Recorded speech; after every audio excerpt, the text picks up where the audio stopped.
ସୁଭଦ୍ରା ଯୋଜନା ଟଙ୍କା ପାଉଥିଲେ ଏହି ଭିଡ଼ିଓକୁ ଆପଣମାନେ ଦେଖନ୍ତୁ, ନଚେତ୍ ଆପଣଙ୍କର ଟିକିଏ ଭୁଲ ପାଇଁ ଆପଣ ସୁଭଦ୍ରା ଯୋଜନା ଟଙ୍କା ଆଉ ପାଇବେ ନାହିଁ। କ'ଣ ପାଇଁ ଦେଖନ୍ତୁ, ଯଦିଓ ଆପଣ ସୁଭଦ୍ରା ଯୋଜନା ହିତାଧିକାରୀ, ଆପଣ ଜଣେ ସୁଭଦ୍ରା ଯୋଜନାର ଟଙ୍କା ପାଉଛନ୍ତି, ଯଦି ଆପଣ ଏହି ଭୁଲ କରନ୍ତି ତାହେଲେ ଆପଣ ସୁଭଦ୍ରା ଯୋଜନାର ଟଙ୍କା ପାଇବେନି। କେଉଁ ଭୁଲ ଦେଖନ୍ତୁ, ସୁଭଦ୍ରା ଯୋଜନା କଲାବେଳେ ଆପଣମାନେ ଯେତେବେଳେ କିଛି କାମ ପାଇଁ ଆପଣଙ୍କ ବ୍ଲକରୁ କିମ୍ବା ତହସିଲ ଅଫିସରୁ ଆପଣମାନେ ଯାଇକି ଇନକମ୍ ସାର୍ଟିଫିକେଟ୍ ବାହାର କରୁଛନ୍ତି, ଯଦି ଆପଣଙ୍କର ଇନକମ୍ ସାର୍ଟିଫିକେଟ୍ରେ 2 ଲକ୍ଷରୁ ଉପରକୁ ଆପଣଙ୍କର ଇନକମ୍ ଦେଖାଉଛନ୍ତି, ତାହେଲେ ଆପଣ ସୁଭଦ୍ରା ଟଙ୍କାରୁ ବଞ୍ଚିତ ହୋଇପଡ଼ିବେ, ନଚେତ୍ ଆପଣ ସୁଭଦ୍ରା ଟଙ୍କା ପାଇବେ ନାହିଁ। ଯଦିଓ ଆପଣ ଇନକମ୍ 1,50,000 ଭିତରେ ଦେଖାଉଛନ୍ତି, ତାହେଲେ ଯାଇକି ଆପଣ ସୁଭଦ୍ରା ଟଙ୍କା ପାଇବେ।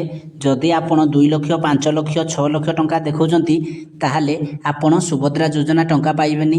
ଆଉ ଗୋଟିଏ କାରଣ, ଯଦିଓ ଆପଣଙ୍କର ଇନକମ୍ ଟ୍ୟାକ୍ସ, ଆପଣଙ୍କ ଫ୍ୟାମିଲିରୁ କିଏ ଇନକମ୍ ଟ୍ୟାକ୍ସ ଗଭର୍ଣ୍ଣମେଣ୍ଟକୁ ଭରୁଛି, ତାହେଲେ ବି ଆପଣମାନେ ସୁଭଦ୍ରା ଟଙ୍କା ପାଇବେ ନାହିଁ।